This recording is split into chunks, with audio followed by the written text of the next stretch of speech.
31 du mois d'août, au 31 du mois d'août, on vit venir sous le vent à nous, on vit venir sous le vent à nous, une frégate d'Angleterre qui fendait la mer et les flots, c'était pour attaquer Bordeaux.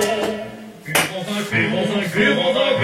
à la santé des amoureux, à la santé du roi de France, et même pour le roi d'Angleterre, qui nous a déclaré la guerre. Le commandant du bâtiment. Alors, bonjour, bistrot du complot numéro 23, donc du 16 novembre 2012. Alors aujourd'hui, on va reparler un petit peu de la crise, surtout des acteurs de la crise, des acteurs qui ont vraiment un rôle, pas des gens, des imbéciles qui font semblant de nous gouverner et qui savent rien faire d'autre que nous faire rendre gorge, et qui font rendre gorge déjà ailleurs. Aujourd'hui, les Français sont un petit peu, comment dirais-je, lobotomisés ou endormis, puisque en fait, on a vu il y a quelques jours une queue de gens devant les monnaies de Paris pour aller acheter la nouvelle magnifique pièce de 5000 euros, de 75 grammes, 5000 euros, 75 grammes d'or. L'anecdote racontera simplement que ça fait, ils vous ont vendu l'or à 66 euros, 666 le gramme, c'est assez marrant. Donc, ça permet un petit peu de prendre les gens pour des cons, c'est pas fini, ça ne fait que commencer, puisque le problème aujourd'hui que se posent les gens, c'est dans la crise qu'il y a, ça ressemble fortement à une ratière, on ne sait pas où aller, on n'investit plus trop dans le bâtiment va se casser la gueule. Parce que les gens ont peur, ils ont peur de tout, et ils sont aujourd'hui complètement hypnotisés. Ceux qui sont à la rue, ils font comme les Grecs ou les Espagnols, ils font les poubelles pour manger. Et ceux qui ont encore un petit peu d'argent, eh bien, ils arrivent à s'en sortir, et ceux qui en ont un petit peu plus, ils font une confiance aveugle toujours dans leurs banquiers, qui sont de braves gens. Ceux qui sont derrière le comptoir ou dans les agences que vous fréquentez sont des pauvres gens, ignares en économie, mais pas méchants, quoi. Vous savez, un directeur d'agence en économie, il ne comprend pas grand-chose, quoi. Demandez-lui simplement combien il y a de produits dérivés chaque année qui se traitent, quel est le PIB mondial, ou combien il y a d'argent dans les paradis fiscaux, il n'en a strictement aucune idée. Donc il n'est pas là pour vous sortir de la ratière, il est là au contraire pour vous y mettre en vous donnant des conseils imbéciles. Donc les médias en général essayent de dire aux gens que en fait la crise est sous contrôle. La parole de la pantomime, c'est M. Hollande qui vient de nous dire qu'on vient d'en sortir. On est pratiquement sorti de la crise, elle est terminée. On avait déjà entendu Madame Lagarde. Au moins ça permet de comprendre peut-être un petit nombre que ce soit de droite ou de gauche, je veux dire, le mensonge institutionnalisé est une religion. D'ailleurs, si les gens avaient un petit peu compris ce que c'est la démocratie actuellement dans notre pays, c'est pas compliqué, c'est tout simplement, on fout un pied au cul du président qu'on est pour le remplacer par un autre qu'on ne tarde pas à regretter, hein, c'est-à-dire vous débarrasser d'un Sarkozy que vous ne pouvez plus le voir, et l'autre il n'est pas là depuis 6 mois, déjà vous regrettez Sarkozy. Vous imaginez la démocratie des banquiers encore, puisque la démocratie entendue au sens occidental du terme, c'est la fille naturelle de la finance, quoi, hein, donc, et on va l'étudier donc aujourd'hui au niveau du fonctionnement bancaire occulte, pas celui qu'on vous montre, mais celui qui se passe réellement. Alors avant ça, donc, on va revenir sur la question de l'or. Donc beaucoup de gens s'étonnent que j'insiste lourdement en leur disant écoutez, ça sent très très très très très mauvais. Non, les gens sont encore à se dire mais qu'est-ce que je vais gagner sur l'or? Je serais tenté de leur dire qu'est-ce que vous avez à perdre sur les assurances vie et sur tous les placements, les livrets que vous avez, etc. Alors je vais simplement vous donner un ordre d'idée très simple, le SMIC. Voilà. En 1971, par exemple, le SMIC était à 90 €. Et à cette époque-là, un Français aurait mis un salaire sur un livret. Hein. Eh bien, il aurait aujourd'hui exactement 643 €. Je ne me suis pas embêté, j'ai pris le rendement des livrets. Il y a des sites dédiés à ça. Donc vous auriez mis 90 €, soit 590 francs de l'époque, sur votre livret A. Vous auriez aujourd'hui la colossale somme de 643 €. Bon, maintenant on va le prendre à l'envers. Vous remettez la même somme en 1971 en or, un salaire en or de 1971. En 1971, eh bien c'est pas compliqué, le SMIC était de 90 € et le dollar était convertible à 5,5, ce qui vous aurait permis d'acheter 3,06 onces d'or, en considérant qu'elle vaut aujourd'hui 1700 $. Avec la même somme, vous auriez aujourd'hui 4096 €. Voilà. Tout le reste n'est que fadaise. Voilà. L'or, alors il y en a qui vous diront, oui, la bourse, ça monte, ça descend. Alors, bien entendu, les petits génies de la bourse qui sont là pour vous vendre la bourse, n'est-ce pas, et les plans d'épargne action, vous parleront toujours des moments où c'est monté, vous parleront jamais des moments où ça descend. Là, on est dans une phase descendante, donc ce que j'ai à écrire sur les marchés financiers, je l'écris, on peut les consulter sur mon site denisto.eu. J'ai d'ailleurs prévenu, j'ai fait une alerte rouge parce qu'il y en a plein qui ont inventé ou transformé ce que j'avais dit en d'autres temps quand j'étais le membre le plus consulté sur Boursorama. Mais en l'occurrence, on a toujours une conférence où on travaille justement ces questions des mouvements des marchés, et de temps en temps je fais un petit tour pour expliquer aux gens, bah là ça va baisser, là ça va monter, de toute façon ça ne change rien, de toute façon ça ira au tas. Et donc il faut aujourd'hui, pour les gens qui veulent savoir ce qui va se passer, un petit peu écouter les uns, écouter les autres. De toute façon, tout le monde écoute tout le monde. Vous savez, des fois, on s'envoie quelques petites estocades entre gens qui sont connus sur le web, mais tout le monde écoute un petit peu ce que tout le monde a à dire. Donc, on peut reprendre l'échange. J'ai repris Jovanovic sur une question où, à mon avis, c'était un peu fourvoyé, hein, notamment l'Apocalypse, mais la chronique de Jovanovic, bon, bah, c'est quand même quelqu'un qui vous donne le loisir de savoir, de connaître tout ce qui se passe dans la presse étrangère et qui vous le traduit. Voilà. Bon, il ne fait pas d'analyse, mais il vous donne à peu près tout ce qui se passe. Donc il faut quand même rendre à César ce qui rend à César, et c'est lui qui m'a inspiré justement cette petite phrase sur la démocratie qui m'a beaucoup fait rire. C'est qu'il disait, dans une de ses chroniques, qu'il avait voté Hollande en haine de Sarkozy. C'est assez marrant, c'est là que m'est venue l'idée de dire, bah oui, on vire un par haine, et on fait élire un autre, et pas longtemps après, il nous fait déjà regretter le précédent. Donc voilà, juste une petite parenthèse pour M. Jovanovic. Il y a eu une excellente émission où on voyait intervenir M. Delamarche avec deux avocats fiscalistes et un autre qui a écrit un livre sur l'or. La personne qui a écrit la question sur l'or, je ne me rappelle plus son nom, mais enfin bon, bref, tout le monde a vu, les gens intéressés ont vu cette émission. Alors par contre, il était, on se demande comment il a pu écrire un livre sur l'or, autant il était nul sur la question fiscale sur l'or, complètement nul. L'or, c'est très simple, hein.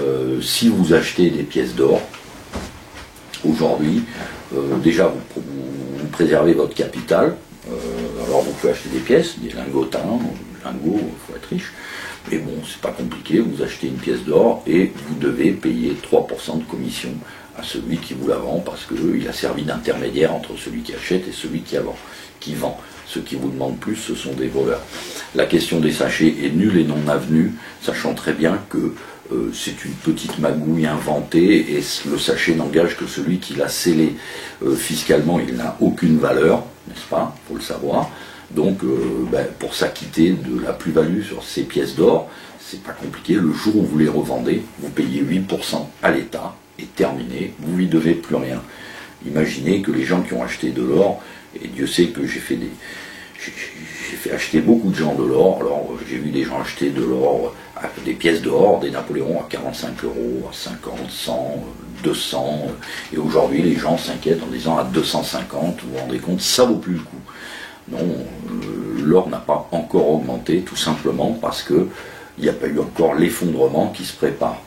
Donc à propos de cet effondrement, et revenir sur ce débat avec M. Delamarche, M. Delamarche a très bien expliqué que voilà, tous les placements financiers, tout a été investi à 80% dans des obligations souveraines, c'est-à-dire sur du vent, sur les reconnaissances de dettes de pays qui sont en train de tomber comme des dominos.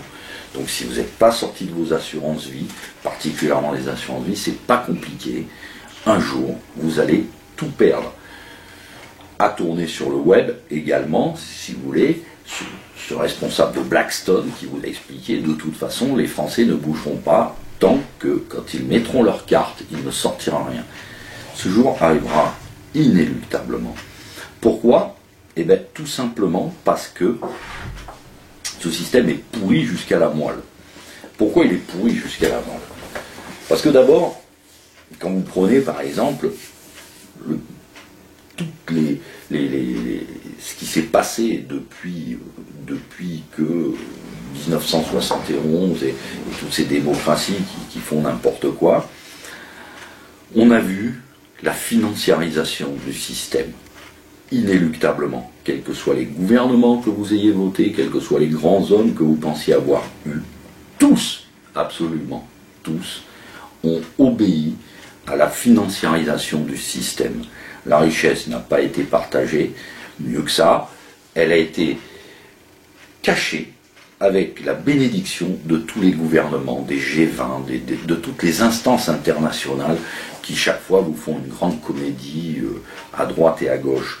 La preuve en est l'histoire, si vous voulez, simplement des produits dérivés dont on sait qu'ils sont fautifs de la crise des subprimes. Eh bien, ils ont continué à augmenter, les banques continuent à jouer sur les produits dérivés, et en 2010, si on prend le chiffre de 2011, eh bien, nous avons plus de 700 000 milliards de produits dérivés en divagation sur la planète, alors que le PIB mondial est de 60 000 milliards. C'est-à-dire que les produits dérivés représentent plus de 10 fois le PIB mondial. Quand on sait également que ce PIB mondial tel que on l'invente aujourd'hui à travers les plans de relance, qu'ils soient américains, qu'ils soient les Japonais, on n'en parle plus, hein, c'est carrément les rotatifs sont chauffés à blanc tellement ils balancent de quantitative easy, quoi. Donc en fait on a une apparence de tenue du système parce qu'on injecte de l'argent qui ne vaut plus rien. Et tellement il ne vaut plus rien, les gens qui, eux, ramassent l'argent réellement par cette financiarisation du système et par des manières dont on voudrait vous faire croire que vous pourriez profiter, ce qui est absolument impossible. Si vous connaissez quelqu'un qui a de l'argent dans des paradis fiscaux, vous faites partie d'une élite, mais c'est pas à vous que je m'adresse. Donc par exemple, aujourd'hui, on voudrait arrêter la crise, c'est pas compliqué, il suffirait tout simplement de dire, on confisque l'argent qui est dans les paradis fiscaux, il y a 25 000 milliards. Comme de toute façon, les gens l'ont planqué, hein, c'est assez habituel, vous savez, quand les gens planquent l'argent, c'est comme le casse du siècle avec Spadjari, quoi. Les gens, il y en a beaucoup, ils disent rien parce que l'argent, il n'est pas très blanc-blanc. Donc, mais bon, aujourd'hui, les États s'entendraient à dire, voilà, les paradis fiscaux, voilà, on confisque, voilà, hein. Pourquoi pas, hein, on l'avait fait, vous vous rappelez, en 1793, en 92, à un moment donné, la République a dit, on prend les blins du clergé, voilà, on prend tout, c'est à nous, terminé, voilà. On pourrait faire ça aujourd'hui, puisque soi-disant on est dans des démocraties, on n'est plus au temps de l'obscurantisme, aujourd'hui c'est la grande lumière, mais ça n'arrivera pas, rassurez-vous. Si c'était fait, oui, ce serait un moyen. La crise, en fait, serait très facile à arrêter. Il suffirait qu'il y ait une volonté, soi-disant, puisque tous ces gens appellent à un gouvernement mondial, soi-disant de tous leurs voeux. M. Sarkozy l'a chanté, l'a clamé, ils ont tous voté Lisbonne, Maastricht, etc., vers une gouvernance mondiale. Les clowns, à la Attali nous expliquent également ce genre de bêtises. Après, ok, d'accord, ok, on fait un gouvernement mondial avec une moralité. Et cette moralité, elle est simple, c'est-à-dire tout l'argent sale, il est confisqué et il n'y a plus de crise. Terminé, il n'y a plus de crise. Bon, ça n'arrivera pas. Pourquoi ça n'arrivera pas? Pour une raison très simple. C'est le vrai pouvoir financier, je veux dire, où est-ce qu'il est? Qui le fait fonctionner? Vous voyez, par exemple, Ben Bernanke qui arrive, qui va vous dire on fait un quantitative easy parce qu'on lutte contre le chômage, la pauvreté, etc. Vous voyez la BCE, Mario Draghi qui vous fait le même cinéma. Vous voyez Madame Lagarde qui vous fait ce même cinéma.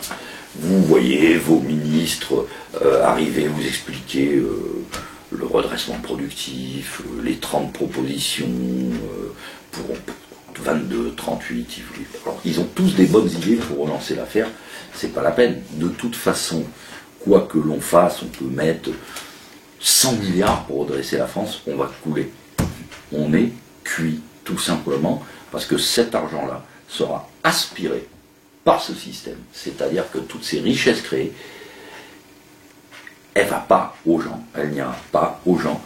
Personne ne sera augmenté, la preuve en est. La première chose que fait M. François Hollande, qu'est-ce qu'il fait?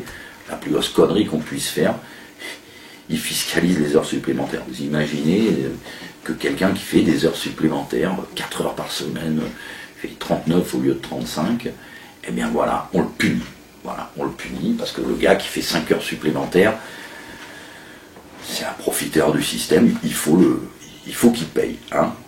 Pendant ce temps-là, il y en a d'autres, certains qu'on étouffe discrètement l'affaire. Vous savez très bien, quand il y a de l'argent détourné par des gens qui sont un petit peu plus hauts, Madame Florence Lamblin s'est mis de suite d'accord avec le fisc, plus de bruit circulé, il n'y aura rien à voir, et de toute façon, je ne veux même pas vous faire la litanie des scandales financiers. Observez simplement une chose, si vous voulez savoir si ces gens-là sont au-dessus des lois, c'est très simple. Quand ils détournent 100 millions, ils ont une amende de 1 million.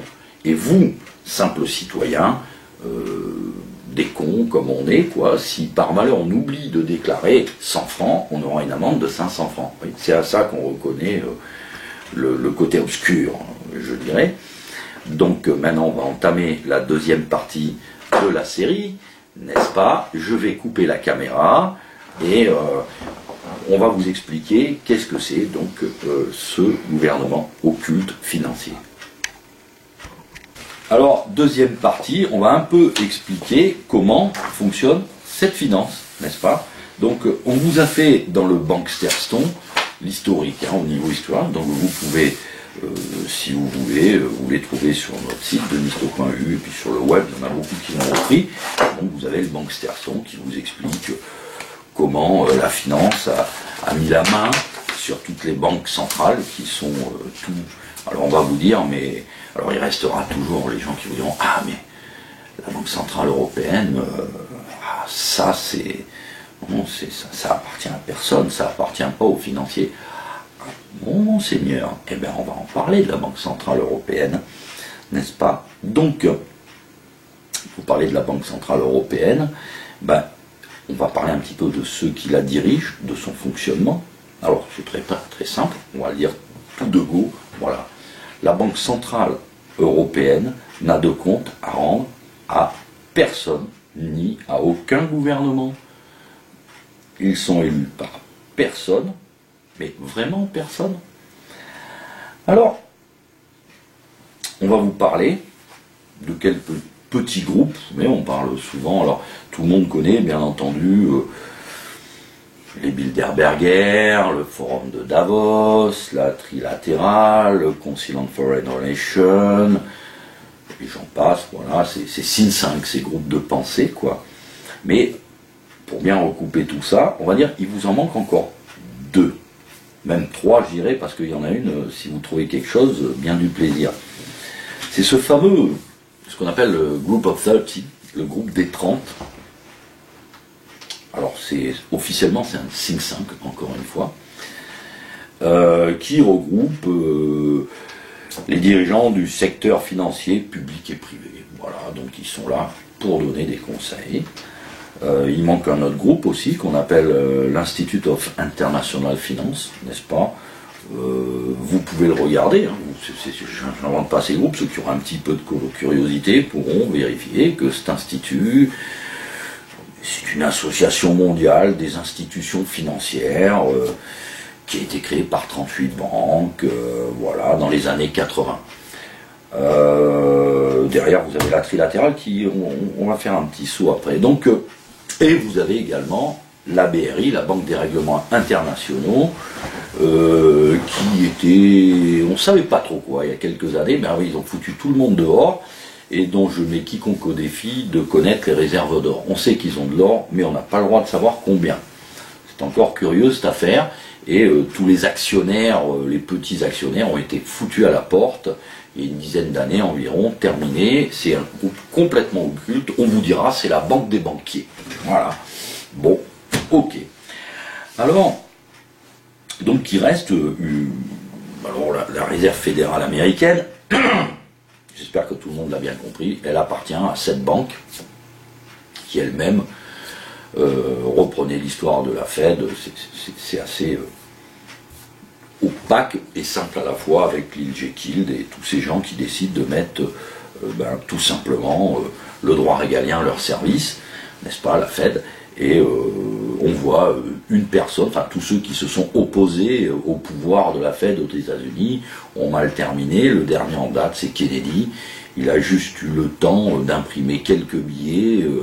Il est passé de vie à trépas, n'est-ce pas, avec, on dira, comme par hasard, hein, dans les enquêtes américaines, bien entendu, un imbécile qui s'appelle Lee Harvey Oswald et qui aurait réussi à lui tirer à 300 mètres, une balle devant, une balle derrière, il a tiré dans tous les sens. Enfin bref, ça fait encore partie des grands mensonges américains, mais de toute façon, ils auraient tort de s'en priver, ça marche. Bon, donc, on va recommencer par l'Institute of International Finance. Alors, ce que peu de gens savent, c'est que c'est en fait, quand on parle de la négociation de la dette grecque, hein, et la troïka, ça c'est du vent, hein, c'est pas, on pourrait croire que ce soit les gouvernements qui prêtent de l'argent, c'est de l'argent public hein, qu'on donne aux Grecs, hein,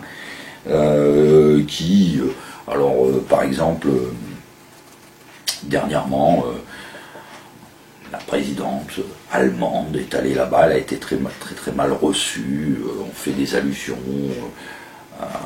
aux heures sombres de l'histoire, et notamment de ce qui avait opposé les Grecs et les Allemands. Donc on représente Madame Merkel avec un pouvoir, elle n'a strictement aucun pouvoir. C'est l'Institute of International Finance qui décide comment on fait rendre gorge à un pays quand il y a un problème comme celui-là. C'est l'Institute of International Finance qui s'était occupé de la crise argentine comme de la crise asiatique, et aujourd'hui c'est elle tout simplement qui prend les décisions, c'est elle qui décide comment on va régler l'affaire grecque, n'est-ce pas, on dit que en Grèce, il y a tant de dettes, la Grèce peut payer tant, on peut plumer tout le monde. Pourquoi? Parce qu'il faut absolument que la Grèce rembourse cet argent. Bien entendu, quand on voit des membres éminents du gouvernement grec qui se font prendre la main dans le sac à voler le peuple grec de 10 milliards, nous n'avons pas entendu les hauts cris des gouvernants européens. Ils auraient dû crier au scandale. Non, Donc, il n'y a pas de scandale, de toute façon, le vol est institutionnalisé et les gens qui gouvernent, quel que soit le pays, se gardent généralement de dénoncer un scandale, un énorme scandale financier. Alors ça, jamais, jamais, jamais, on ne sait jamais, parce que comme ils se tiennent tous par la barbichette, rassurez-vous, ils ont tous des casseroles. Donc je vous conseille d'aller voir un petit peu ce que c'est cet Institute of International Finance, très curieux. Et donc,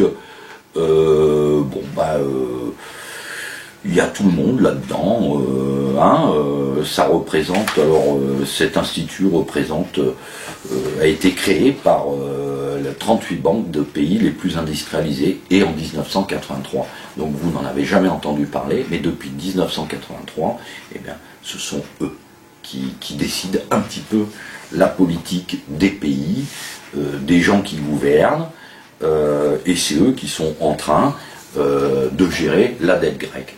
Donc c'est les créanciers, c'est pas, on n'en a rien à foutre qu'en Grèce on crève de faim, ou en Espagne, ou au Portugal, ou en Irlande, ou quoi que ce soit.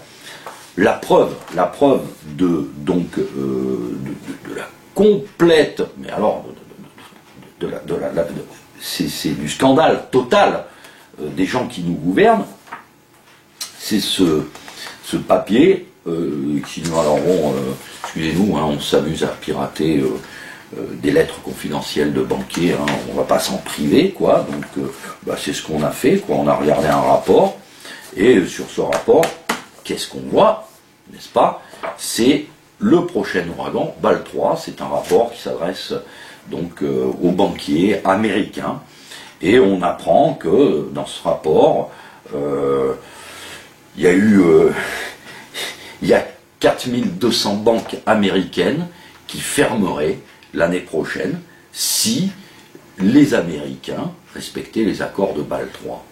C'est pas une paille, 4200 banques, des petites banques, mais en fait c'est toute l'économie américaine, c'est elles qui font vivre, c'est des petites banques qui font vivre, petites banques régionales qui créent la croissance, qui prêtent de l'argent, etc.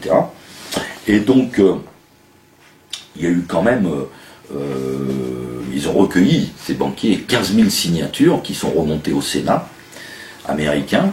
Au Sénat américain, il y a 53 sénateurs, tous bords confondus, qui ont dit, ben voilà, il faut absolument arrêter ça, les accords de BAL 3. Pour mémoire, ils n'avaient pas respecté les accords de BAL 2. Donc, vous voyez, vous imaginez quel est l'encours de ces banques, sachant que quand Lehman Brothers s'est cassé la figure, vous avez vu ce qu'on a pris dans la tête. Et pour terminer, ce qui est surtout intéressant de savoir, c'est donc que dans cette lettre confidentielle, on voit quoi? On voit donc monsieur Richard Selby, sénateur, au responsable de la commission bancaire du Sénat américain, qui envoie une lettre aux 3 agences bancaires le 15 octobre pour qu'ils le tiennent informé de la manière dont ils vont impacter ces normes de BAL 3 si ils étaient appliqués au 1er janvier. Eh bien, vous savez ce qu'ont fait les Américains? Eh bien, ils ont dit, les accords de BAL 3 qu'on a imposés aux banques européennes, vous les mettez là où je pense, nous, on ne les applique pas. Ce serait presque risible. Un détail frais, c'est que si soi-disant ces banques qu'on sauve avec nos milliards se mettent en difficulté pour se mettre en conformité avec le CORRAT, etc., je ne vais pas vous expliquer, c'est très compliqué, en Europe, et que les Américains, eux, se permettent de dire vos accords de BAL, vous les foutez au cul, on pourrait croire à minima que dans ce cas-là, les agences de notation, n'est-ce pas, Standard & Poor's, Moody's, etc., disent bon, mais on va dénoter, comme ils ne sont pas gênés de faire ça. Les marchés financiers, ils ont pris une secousse là quand on a dénoté toutes les banques européennes. Bah non, les banques américaines, on ne les dénote pas, c'est du triple A. Et cerise sur le gâteau, si tu veux, si vous voulez, c'est que pour respecter ces accords de BAL 3, donc les banques européennes ont été obligées de se débarrasser d'actifs ont été obligés de se désengager dans le financement des grands travaux, que ce soit chantier naval, chantier portuaire, voies ferrées, etc. Tous les grands travaux. Et qu'est-ce qui se passe à la place? Eh ben, ce sont les Américains qui prennent nos places, voyez. Donc, vos imbéciles qui vous gouvernent, hein, vous voyez le crétin là, avec son truc Moulinex, là, redressement productif, eh ben, il ne sait pas ce qui se passe actuellement au niveau du financement des grands travaux. Il ne sait pas que il a castré ses banques et que les Américains, c'est la fête, quoi. Non, lui, il ne le sait pas. À mon avis, on n'est pas sorti de l'auberge. Alors, qu'est-ce qui se passe, nous, en Europe? Bon, pas avec nos grands banquiers, donc, hein, ça, c'est l'anecdote. Hein, donc, vous avez compris, les accords de Bâle III, les Américains disent, on les appliquera, on verra quand. En attendant, nous, on les applique, pas eux. Nous, on perd des financements, pas eux. Et, soi-disant, on va redresser le système. Alors, on va se dire, mais comment ça peut se faire? Eh bien, écoutez, on va reprendre un petit peu une autre histoire. C'est l'histoire de la trilatérale. La trilatérale, qui est tout simplement l'aile droite du CFR américain, Council on Foreign Relations, créé par M.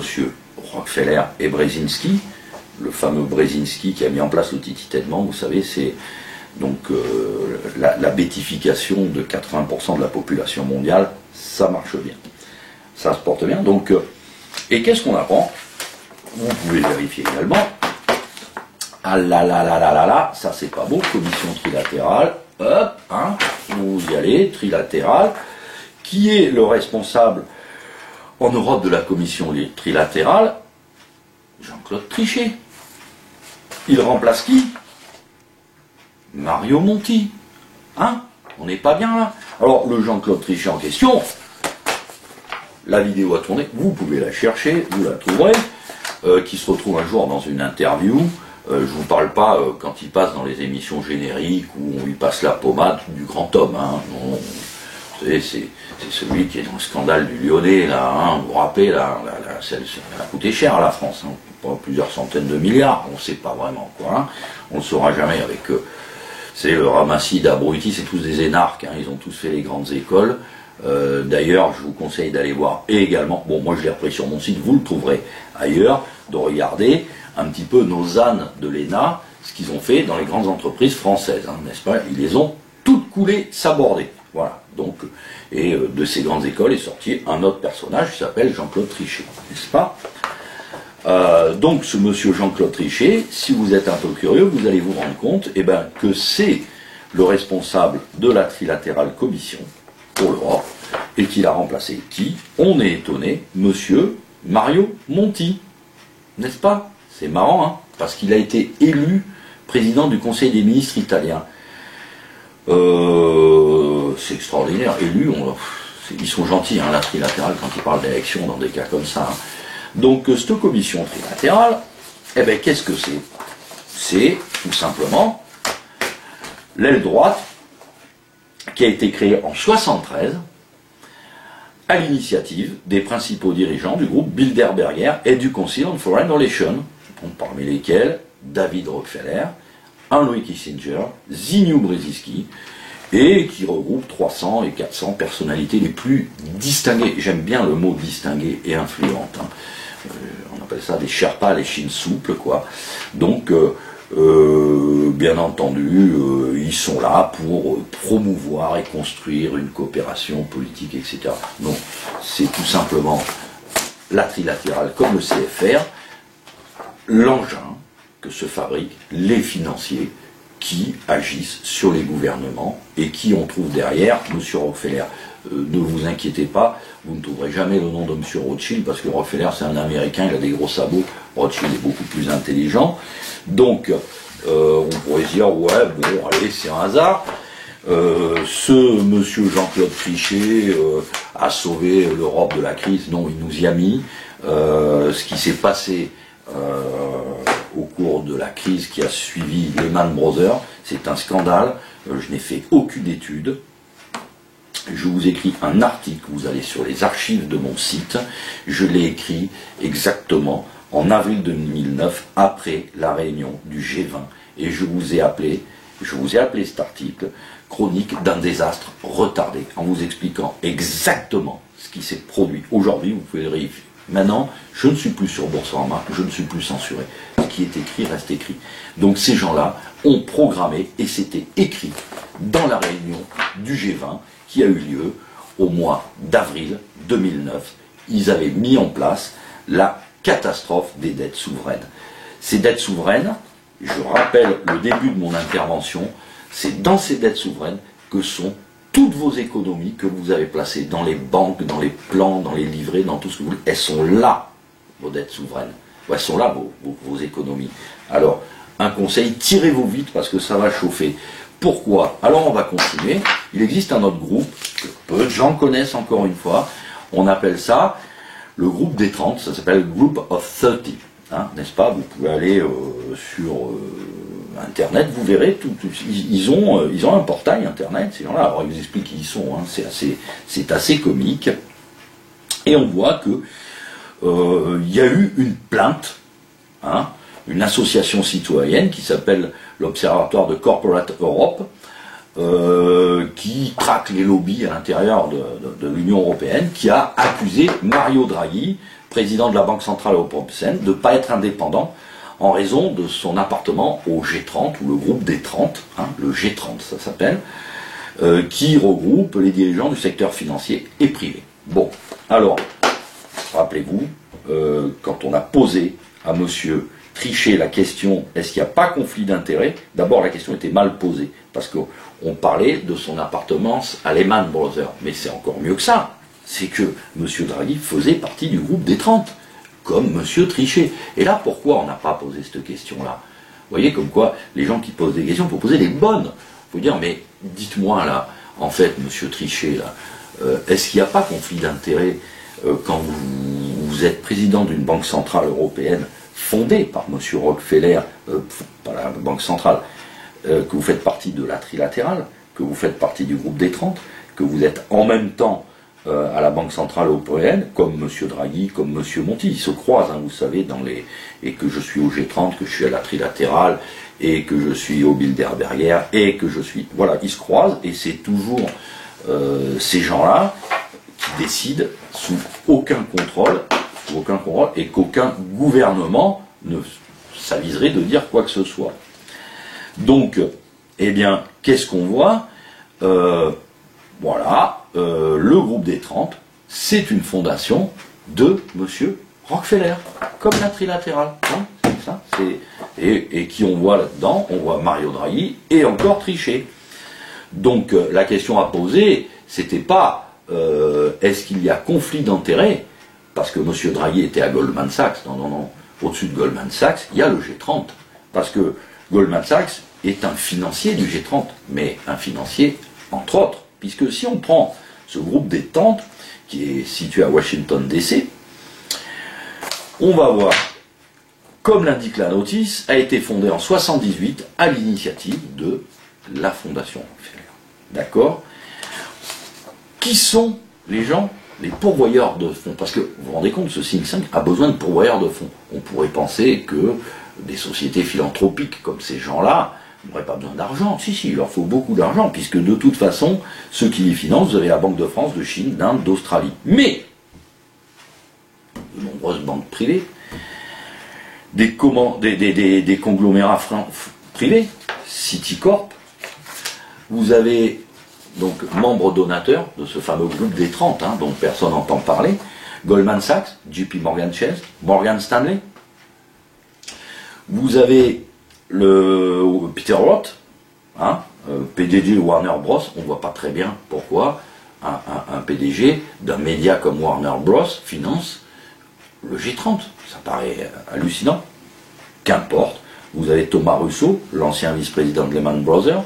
Vous avez Roger Ferguson, vice-président de la Réserve fédérale américaine. Vous avez le groupe Harriman. Alors le groupe Harriman, alors là c'est eux qui ont négocié la dissolution de l'Anglo Iranian Oil Company, c'est eux qui ont ils ont été envoyés par Roosevelt à la conférence de l'Atlantique Après c'est devenu, ils se sont mouillés avec, ils ont été condamnés à la fin de la guerre pour, ils ont une banque qui a été fermée, UBC, Union Banking Corporation, pour intelligence avec l'ennemi, n'est-ce pas, avec monsieur George Prescott Bush, le grand-père des autres, Kaufman Foundation, vous avez Soros qui est un généreux donateur, vous avez Sullivan & Cromwell, alors qui c'est le cabinet d'avocats qui est lié à la CIA, puisque c'est là que travaillait Alan Welch Dulles, le fondateur de la CIA. Vous avez la Roosevelt Foundation, dirigeant Goldman Sachs, vous avez la NED, hein, vous savez, la National Endowment for Democracy, c'est à mourir de rire, c'est le nouveau siècle américain, n'est-ce pas? Et de toute façon, tout ça finira comment on fera un petit mea culpa et puis monsieur Draghi continuera de fréquenter ces cercles, forcément il est là pour leur obéir, hein, et puis on lui expliquera les conseils pressants qui sont nécessaires, il recevra les conseils nécessaires, hein, et on lui dira ce qu'il faut faire. Donc c'est pour ce qui explique que M. Draghi actuellement jette l'argent par les fenêtres pour les banquiers. Normal, parce que du côté américain il y a une protection bancaire, on l'a vu au Sénat, hop, un coup de téléphone, balle 3 c'est terminé, un autre coup de téléphone, on ruine l'Europe, envoyer l'argent par les fenêtres sur les banquiers, mais de toute façon, ce fameux G30 est un poisson pilote de la Fondation Rockefeller, comme la trilatérale, comme le Council on Foreign Relations, comme les Bilderberger, on retrouve toujours Monsieur Rockefeller. Donc Monsieur Rockefeller, c'est lui qui décide avec ses fondations et tous ses copains, et rassurez-vous d'autres qui sont les plus discrets en Europe, hein, sur Monsieur Rothschild aussi, et à la fondation de ces think tanks, hein, de ces sociétés philanthropiques, et d'ailleurs ils peuvent même réserver le château de Versailles et tous les alentours pour leurs réunions, il n'y a pas de problème. C'est tout à fait normal, ces gens-là, ce sont eux qui vous gouvernent, donc faites-leur confiance. Continuez à leur laisser vos économies, elles sont dans de bonnes mains. Ils ont transformé vos économies en obligations souveraines. Hein, voilà, il y en a qui ont de l'argent de côté, oui, parce que ils n'ont pas de retraite et ils ont travaillé toute une vie, et une vie de côté. On a toujours peur de la vieillesse parce que ça coûte très cher les maisons de retraite. Donc on se dit, là, on est en bonne main. Eh bien, imaginez que, si je puis avoir le mot de la fin, c'est que quand vous regardez tous ces gens qui font d'excellentes analyses sur la situation, je pense notamment à M. Delamarche, à la limite, je dirais, M. Jovanovic, ces gens que vous voyez partout, il y a un mot qu'ils n'osent jamais dire. Un mot, parce que c'est pire que, je sais pas, c'est la marque d'infamie. Il s'est dit, mais ça serait pas un complot cette affaire? Est-ce qu'il n'y aurait pas un complot financier? Alors le mot, on le dira jamais. On le dira jamais. Pourtant, on sait très bien que tous ces gens-là, hein, sont pilotés par la haute finance internationale. On a les noms, on a les actes. Voilà. Donc, quel mot faut employer? Parce que le mot complot, vous risquez d'être la marque d'infamie conspirationniste. C'est très très très dangereux. Et là, je dis, vous voyez, quand messieurs les analystes financiers, je veux dire, franchement, est-ce que vous croyez qu'une somme d'erreurs comme ça est possible? Que ce soit au niveau des gouvernements, que ce soit au niveau des instances financières, est-ce que c'est possible? Est-ce que c'est possible? C'est le fruit du hasard ou d'un parti pris? Est-ce qu'il y a une force agissante? S'il y a une force agissante comme ça, est-ce que vous pensez réellement que ces groupes financiers et décideurs qui sont inféodés à des personnes précises, qui ont posé des actes précis, qui n'ont pas pris les bonnes décisions qui étaient évidentes.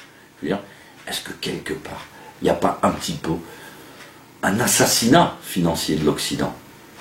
Et quand on voit que ces mêmes gens, tous, hein, vous les prenez dans la trilatérale, vous les prenez au CFR, tous, vous les prenez tous, ils ont en fait un plan mondialiste. Vous savez, le plan, l'illusion d'un nouvel ordre mondial et d'un nouveau gouvernement mondial.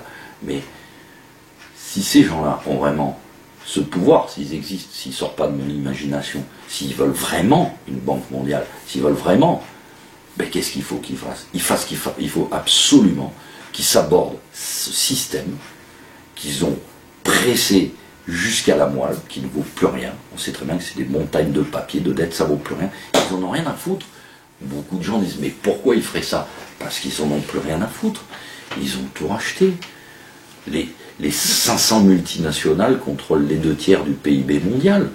Quand vous rentrez dans une grande surface, vous avez 5 multinationales qui vous vendent 80% des produits qui se vendent là-dedans. Ça, ils contrôlent tout. Ils ont les mines, ils ont les moyens de production, ils ont les moyens de commercialisation, ils ont les matières premières, ils contrôlent les semences. Hein. Il y a la cartélisation des semences, il y a la cartélisation de l'agrochimie, il y a la cartélisation de la biopharmacie. Tout est cartélisé aujourd'hui. Donc maintenant, il n'y a plus qu'à faire sauter absolument tout ce système de fausse monnaie. On dira que c'est le hasard, c'est comme les mannes. On dira, ah, c'est la faute à pas de chance. Et qui c'est qui auront tout perdu? Et bien ce sera les épargnants du monde entier qui auront fait confiance à ces gens-là. Et ce jour-là va arriver et il n'est pas loin. Donc je vous dis au prochain bistrot, et méditez bien ces paroles, et rappelez-vous une chose, il n'y a pas 1 gramme d'or par habitant sur Terre. Les Chinois ont commencé à ramasser, les Pakistanais, les Hindous, beaucoup de pays, et nous, en France, on voit encore des milliers de gens qui font confiance à leur livret X, leur placement Y, je veux dire, jusqu'au jour où ça va faire shit. Hein, parce que de toute façon, à l'arrivée, ce n'est que du papier. Donc, tant mieux si vous avez des terres, c'est très bien. Si vous avez des forêts, c'est très bien. Si vous avez de la pierre, c'est très bien. Mais là, vos liquidités, ce qui est liquide, dépêchez-vous de partir. Il n'en reste pas pour longtemps. C'est juste ce que j'ai à dire. Et moi, je maintiens à dire, c'est un complot.